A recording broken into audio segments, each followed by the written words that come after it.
Salut à tous, c'est Frédéric Delavier. Ce soir, je voulais vous faire une petite vidéo improvisée pour vous lire un texte que j'ai écrit il y a quelque temps. Texte intéressant pour tous les hommes et les femmes qui veulent comprendre qui ils sont et pourquoi ils sont faits de la sorte. Ce petit texte que j'ai écrit parle des seins des femmes et autres caractères sexuels secondaires. Ce petit texte s'appelle donc « Les seins des femmes et autres caractères sexuels secondaires ». De tous les grands primates, seule la femelle humaine, la femme, arbore des mamelles saillantes extrêmement visibles et souvent bien plus volumineuses que celles des autres primates. À part l'homme, qui est exclusivement bipède, les grands primates se déplacent au sol principalement à quatre pattes. Dans cette position, les contraintes physiques sur les mamelles sont telles qu'il est impossible qu'une sélection génétique se fasse sur un développement en volume de la poitrine. En effet, une démarche quadrupède, lors des déplacements, entraînerait, sur une poitrine volumineuse, des contraintes excessive sur la trame de tissu conjonctif maillant l'intérieur des seins et protégeant les glandes mammaires. Ce qui pourrait générer, lors du ballottement des mamelles, des ruptures du tissu conjonctif de maintien et des inflammations douloureuses qui, à longue, pourraient compromettre la bonne santé des femelles en engendrant des pathologies plus ou moins sévères, limitant leurs chances de survie ou de transmettre leurs gènes. Lorsque nos lointains ancêtres poussés par des changements climatiques passèrent de la forêt à la savane, la position bipède qu'ils avaient adoptée préalablement ne générait plus les mêmes contraintes sur les mamelles des femelles. Ainsi, en position redressée, la poitrine ne risquait pas, lors des déplacements, de ballotter dangereusement, ce qui entraîna le développement en volume des seins par la sélection de mutations aléatoires générant la prolifération des adipocytes ou cellules graisseuses dont la fonction primaire était de protéger les glandes mammaires et de faciliter la prise en bouche du mamelon par les petits lors de l'allaitement. Associé à la bipédie, le développement en volume des seins, n'entraînant plus de pathologie, s'avéra au contraire extrêmement bénéfique aux femelles en leur permettant, par le signal de maturité sexuelle qu'ils indiquaient aux mâles, d'optimiser leurs chances de survie et de transmettre leurs gènes. En effet, en changeant de milieu, en passant de la forêt à la savane, les femelles de nos lointains ancêtres se retrouvèrent, lorsqu'elles avaient des petits, totalement dépendantes des mâles pour rechercher leur nourriture. Contrairement à la vie en forêt, où les prédateurs sont peu nombreux et où il est toujours possible en cas de danger de se réfugier très vite dans un arbre avec son petit dans les bras, en savane,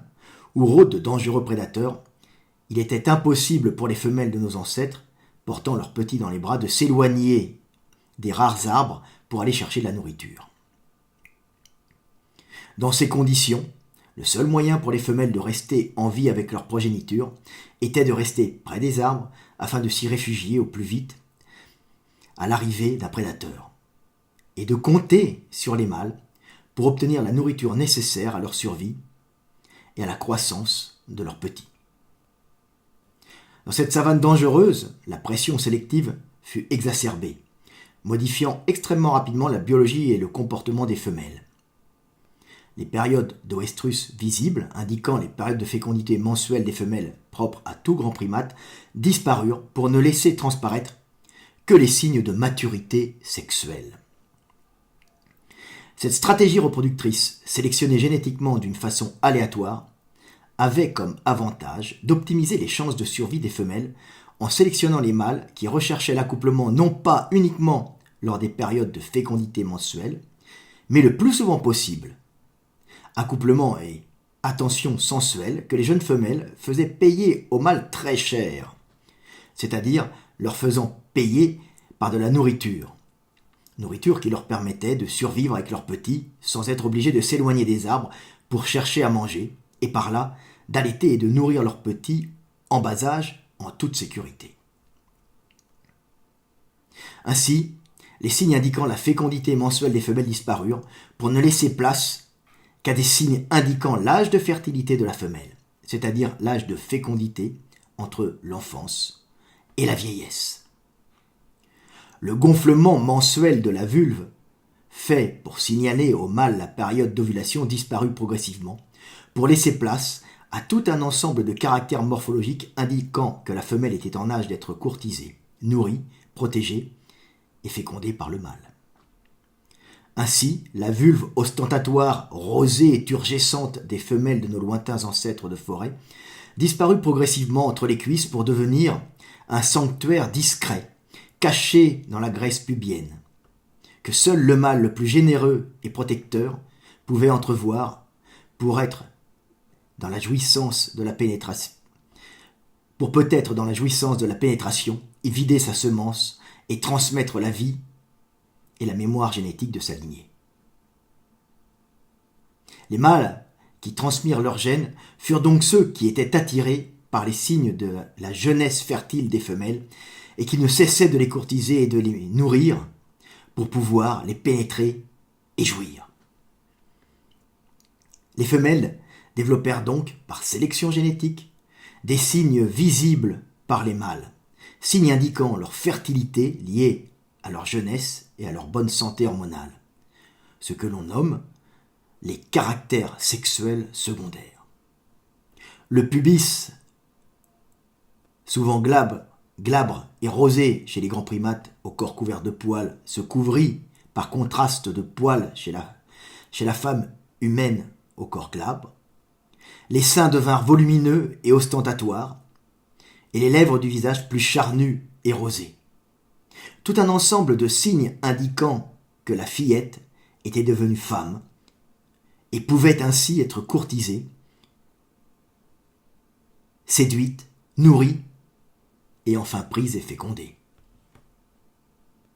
C'est donc par tout cet ensemble de signes